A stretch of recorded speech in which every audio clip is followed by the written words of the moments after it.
Today's today's topic is endometriosis. Endometriosis is a very complicated topic because it affects the quality of life of the woman as well as it causes challenge to the gynecologist because most of the time the diagnosis is difficult and the gynecologist face challenges in the clinical management.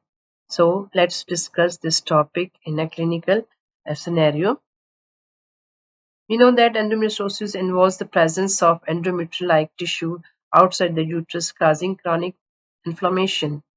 It affects 1 in 10 women after productive life, and the presenting symptoms present in the 3Ds form like dysmenorrhea, dyspareunia, dysgeusia, also associated with infertility, chronic pelvic pain, and fatigue. Now, there are myths and facts related to this problem. The myths are that the endometriosis is just a bad pain. It is no more just a bad period pain. It's a pain which affects. It's a chronic disease which affects the whole life or cycle of the menses. It's not limited to just menstruation, and it causes severe chronic pain. It causes infertility and systemic symptoms which affect the daily life of the patient. The other myth is that pregnancy does not cure endometriosis. Endometriosis during pregnancy, there are certain changes the hormones which can temporarily relieve the symptoms of the endometriosis till the pregnancy. But after the ending of the pregnancy, the symptoms reappear because the hormonal effects are withdrawn. Menopause does not resolve endometriosis. Most of the time during menopause, when the hormones balance are disturbed and there is decrease in the or absence of the sex hormone that can suppress the endometriosis. Then teenager cannot have endometriosis. It has been seen that during menarche, while it can begin at menarche, and the symptoms in adolescents are often overlooked or misdiagnosed. Laparoscopy said that hysterectomy cures the disease. It has been shown that hysterectomy and even oophorectomy, bilateral oophorectomy, is sometime may not completely cure the disease because the disease is generalized disease involving the pelvic cavity. So it is the disease outside the uterus as well as the ovaries. Laparoscopy is always necessary to diagnose. It's not no more. This statement is no more true because nowadays evidence-based medicine and advances in the imaging technique has replaced laparoscopy, as the laparoscopy is expensive and invasive procedure. So it is no more used as a first-line diagnostic modality. Hormone therapy cures endometriosis. Hormone treatments only manage symptoms and they do not remove the disease because this is the only symptomatic treatment, and the pathology still remains there even and after withdrawal of the treatment. There are debates related many aspects of the disease, like debates between the etiology and pathogenesis, best diagnostic approach, optimal management of pain versus fertility, medical versus surgical first-line treatment, roll-up excision versus ablation surgery, before and after fertility treatment, management of endometrioma and asymptomatic patient. This disease mostly affects the reproductive age of the women, that is at the peak prevalence is between 20 to 35 years old. As the age advances, the prevalence of the disease decreases. It accounts for 50% of infertility cases, and it has got huge economical burden on the country, even in the developed countries. Why challenging? Because the cause is not known.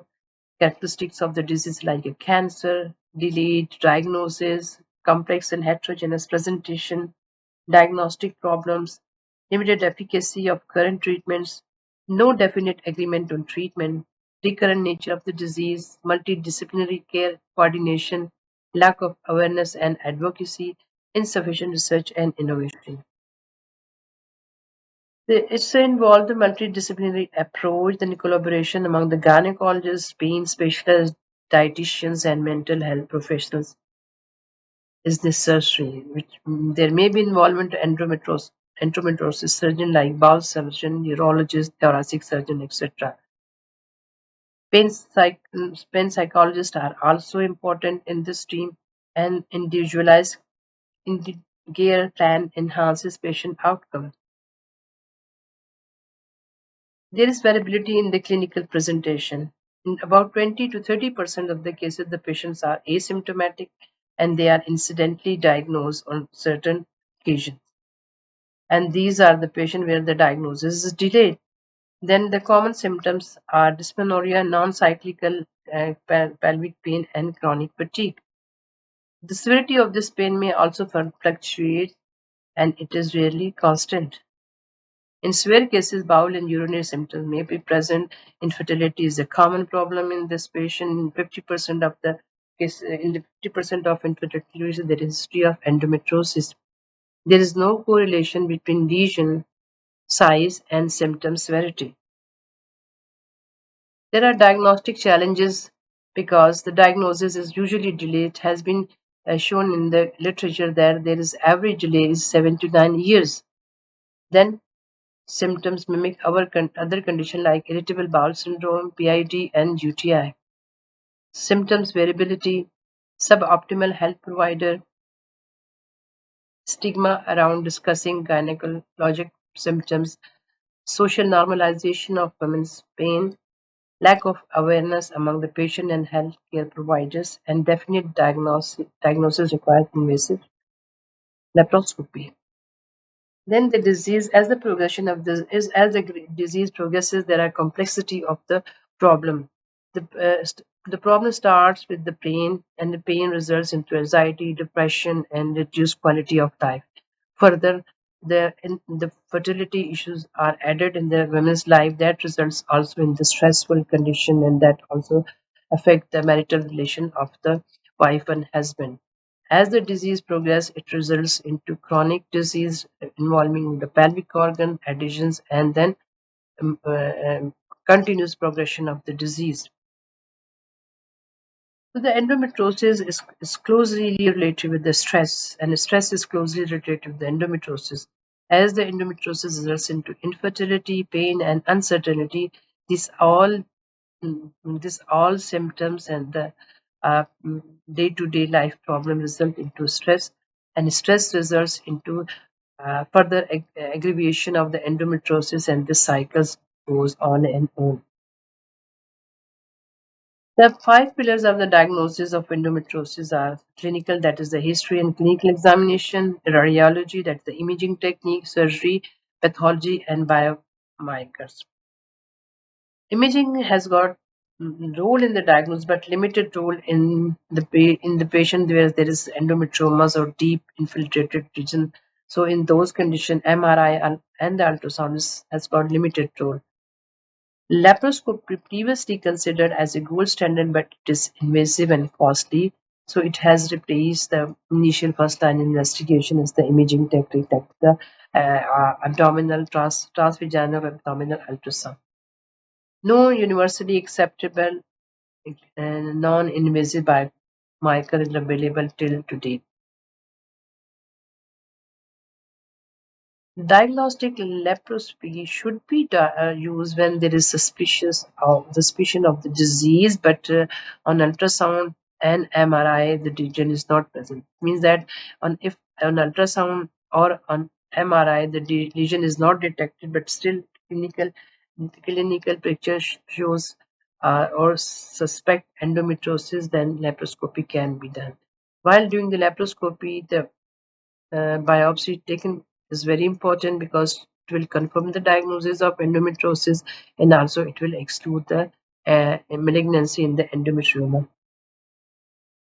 There are management challenges before and after fertility treatment, management of endometrioma, asymptomatic patient, and role of hysterectomy. Asymptomatic women. Asymptomatic women do not require treatment unless until there are specific concerns like infertility risk or suspicion of malignancy. In these patients, the regular follow-up is very important, and fertility preservation strategies should be discussed if relevant.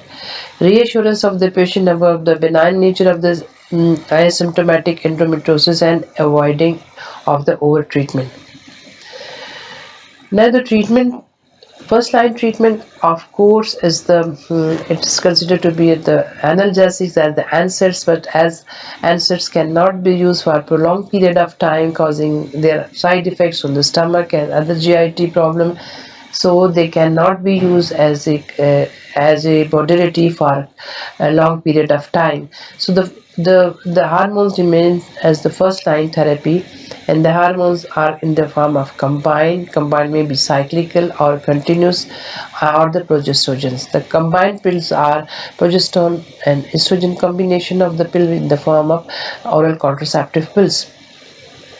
The cyclical administration of these pills are used in the superficial peritoneal implants or ovarian endometrioma, while the continuous oral contraceptive pills are used in the persistent dysmenorrhea despite cyclic oral contraceptive use, or the ovarian endometrioma post-operative maintenance therapy.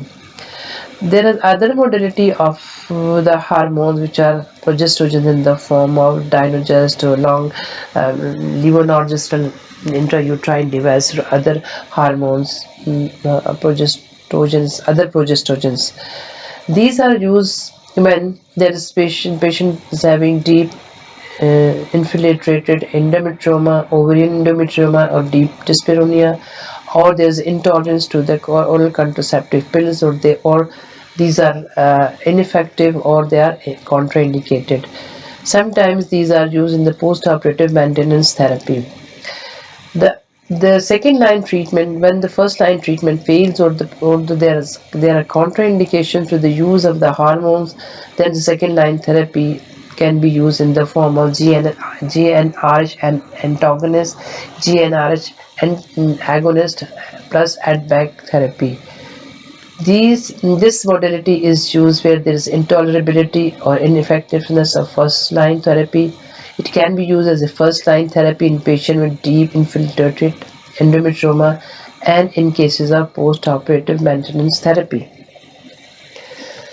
There are certain drugs which are no longer used or recommended in the management of the disease due to their harmful effect or lack of extra benefit. These are the danazole, antiprogestogens, laparoscopic uterosacral nerve ablation, presacral neurectomy, or anti-adhesion medication. Medical treatment has got its own advantages and disadvantages and limitations. The advantages of medical treatment are this: avoid the surgical risks like infection, bleeding, damage to the nearby structures. The pain relief occurred with the hormones like oral contraceptive pill, progesterone, GnRH agonist and antagonist, and can effectively manage pain by suppressing estrogen production. These are cheap, easily available, and these does not also compromise the surgery. This drug medical treatment can prevent recurrence of the symptom while on treatment. The limitation of this medical treatment does not remove the lesion or adhesion less effective of severe disease. Then these hormones have got their own side effects like affecting the mood of the patient, menstrual problem, bone density loss, and other systemic effects. And these drugs also compromise the fertility, as most of these hormones suppress the ovulation and can cause problem in conceiving. Surgical management, laparoscopic excision or ablation for symptomatic relief and fertility improvement, but it has got its own problem. There is a recurrence rate of about 20 to 40% within the 5, even 50% within the 5 years of the treatment. Surgery is reserved for severe cases or failed medical treatment. Surgical management has got its own advantages and limitations. Advantages are that it's the definite treatment because there is excision or ablation of the endometriotic lesion directly addresses the disease, including deep infiltrative form. That it also surgical treatment improves the fertility and restoring the pelvic anatomy and improves the outcome of women with infertility caused by endometriosis. Laparoscopy confirms the diagnosis and allows for staging of the disease. In some patients, surgery provides long-lasting pain relief compared to medical treatment. Limitations are that the high rates of recurrence, that up to 50% within 5 years, particularly if the surgery is incomplete or no adjunctive medical therapy is used. Then potential complications includes injury to the bowel, bladder, or major vessels, cost, and there may be concern of the cost and recovery time of the patient. Medical treatment.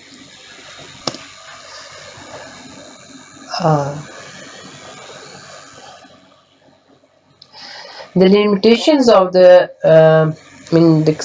surgical treatments are that the recurrence rate is very high. There's potential for the complications like bladder, bowel, and the blood vessel injuries, and the cost, of course. Medical versus surgical treatment. So how we can compare the medical treatment with the surgical treatment? The benefits of the medical surgery are that the non-invasive preserves fertility, often effective in controlling pain and menstrual symptoms, suitable for long-term management in mild to moderate cases. Limitations of the medical treatment are that the medical treatment does not remove existing lesions. Symptoms may reoccur after stopping therapy. Side effects from the medication, like the side effects of the hormones or side effects of the GnRH agonists in the form of bone density loss. So ideal candidates for the medical treatment are the women desiring non-invasive treatment or delaying surgery or fertility preservation. Then the surgical options are conservative surgery, that is laparoscopic excision or ablation of lesion, definite surgery, that is hysterectomy with or without oophorectomy. The benefits of the surgical treatment are directly addresses the bone in these lesions and adhesions, offers significant pain relief, especially in severe cases, can improve fertility in selected patients. The limitation of the surgical treatment are it is invasive, associated with surgical risks including bleeding, damage to the surrounding viscera. There is potential of recurrence of the disease, or there is long recovery period is required. So the ideal candidates for surgical treatment are the women with severe or refractory symptoms, those who are not responding to medical therapy, or infertility related to endometriosis. Combined approach is sometimes very effective in the management of patient. That is the adjunctive medical therapy post-operative reduces recurrence risk by suppressing residual endometriosis. Pre-surgical medical therapy may help shrink lesions in severe cases, making surgery less complex. Tailored approach, the choice depends on the patient's symptoms, goals, and severity of the disease. Fertility and endometriosis. Up to 50% of the patients face infertility. Surgical management improves natural conception rate, that is spontaneous conception may occur many of the patient, especially in the young patient where there is ovarian reserve is adequate. Then the choice of the medical and surgical treatment depends upon patient's age, severity of disease, associated symptoms, duration of infertility and previous treatments, desire for immediate conception. Medical management versus surgical management. Medical management focuses on the symptom relief and suppression of the endometriotic lesion but does not directly improve fertility. Medical therapy primarily used for pain relief, IVF preparation to optimize uterine environment by reducing inflammation. Limitations are prolonged suppression delays the opportunity to conceive, not effective as standard fertility treatment. The surgical goals are restore normal pelvic anatomy and remove lesions to directly enhance fertility potential. Techniques are laparoscopic is the gold standard for diagnosis and treatment, involves excision or ablation of endometriotic lesion and restoration of anatomy. Adductolysis addresses pelvic adhesion that may impair tubal function. Then ovarian cystectomy for endometrioma more than 4 cm. It improves the ovarian reserve and access for IVF. Fertility outcomes may improve spontaneously that in the form of spontaneous conception rate, especially in stage 1 and 2 disease. The surgical treatment is less effective in advanced diseases like stage 3 and 4 where assisted reproduction technology is often required. The risk or potential for ovarian reserve reduction, especially with repeated surgeries. And the surgery best time to perform is early in the reproductive timeline. Repeated surgeries are discouraged. Combined approach is the medical pre-treatment also helps in the hormonal suppression before IVF can reduce the inflammation and enhance implantation rates. Laparoscopy is preferred for younger patients with mild to moderate disease and no other infertility factors like tubal factors or the male factor. IVF is often recommended following surgery, especially in advanced or recurrent diseases. Before IVF roll-up surgery and after IVF roller surgery. Before IVF roller surgery, indication for surgery a large ovarian endometrioma that is more than 4 cm to improve ovarian accessibility for oocyte retrieval. Severe pelvic pain not relieved by medical management. Distortion of the pelvic anatomy due to adhesions which may affect IVF outcomes. Then benefits of the surgery improves the pelvic anatomy, facilitates the egg retrieval, reduces the pain, enhances patient comfort during fertility treatment, may improve spontaneous pregnancy rate in some cases. There are risks and other consideration. There is a potential reduction in the ovarian reserve, especially after ovarian endometrioma excision. Surgery is not always associated with improved IVF success rate for mild to moderate endometriosis. Close collaboration with fertility specialists is crucial to balance the benefits and the risk. Then the surgery after IVF. Persistent pain despite successful pregnancy outcome may need surgery. Symptomatic or growing endometriomas detected during IVF may need surgery. Repeated IVF failure with suspicion of endometriosis related factors such as inflammation. So these all conditions, in all these conditions, surgery after IVF is necessary. Benefits of delaying surgery allows patient to prioritize fertility treatment if time is critical, avoids potential ovarian damage before completing family planning. Post-pregnancy surgery may be considered to alleviate symptoms or prevent disease progression after childbearing is complete. General recommendation is that in severe endometriosis, that is stage 3 and 4, surgery may improve IVF outcome in selected cases by enhances egg retrieval or reducing inflammatory mediators. In mild to moderate endometriosis, that is stage 1 and 2, IVF is often prioritized without surgery as the benefits of the surgery are less clear. Multidisciplinary approach is necessary in which the fertility specialist and the gynecologist should work together to tailor treatment based on patient age, ovarian reserve, and symptom severity. Then the patient education, advocacy, and public awareness is very important because there is delay in the diagnosis of the disease, there is delay in reporting the problem, and the education Educating the women about recognizing symptoms is very important, encouraging self-advocacy for early intervention, and importance of support groups and mental health resources are very important.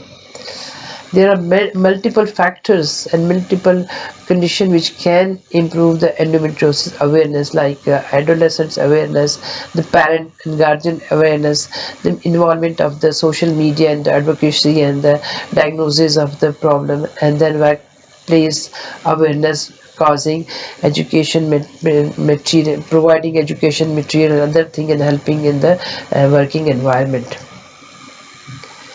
Besides these medical and surgical treatment, there are emerging therapies, but they are not implemented still in the clinical use because they are still in the trial phases and research phases. These are non-hormonal therapy and they are under investigation. The role of selective progesterone receptors modulators has been proved, but it's in research stages. Then the role of anti-inflammatory agents, immunomodulators, and then personalized medicine and genomics. Role of primary care providers very important. Early recognition and prompt refer to the hospital. The role is very important that they should early diagnose and refer the patient in time. Then they can manage the comorbid condition like depression or irritable bowel syndrome, and then ongoing support for chronic pelvic pain.